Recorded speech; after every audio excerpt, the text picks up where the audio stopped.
Alors c'est l'histoire d'un écrivain fasciste dans le milieu de l'occupation à Paris.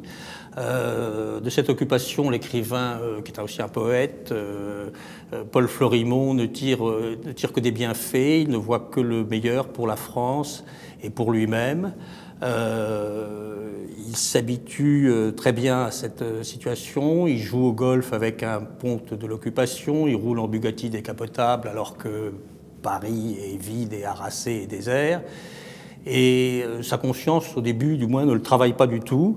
Mais on sent que c'est un être sensible qui cache une fêlure qui date de la Grande Guerre.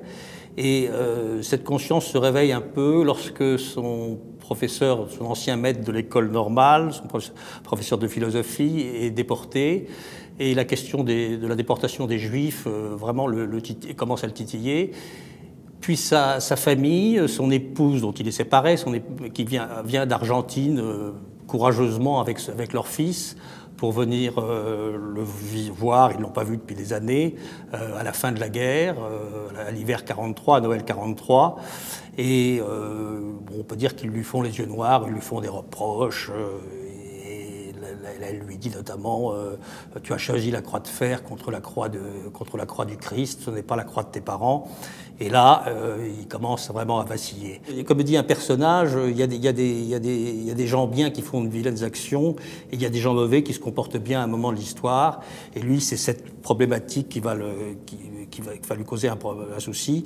Et comme disait déjà Beaumarchais bien avant cette période, la collaboration, c'est l'art de faire des dupes. Donc moi, j'ai pas voulu faire un ouvrage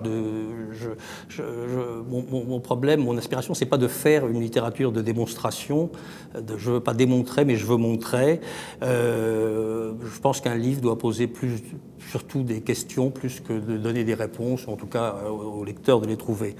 Et alors ce roman, parce que c'est un roman, mais très très documenté, je crois, est aussi un tableau du milieu artistique et littéraire de l'occupation, avec quelques-unes de ces grandes figures. Bon, on voit passer aussi bien Picasso que Drieux d'ailleurs, dont Drieux-La Rochelle, dont le personnage de Florimond est l'ami intime.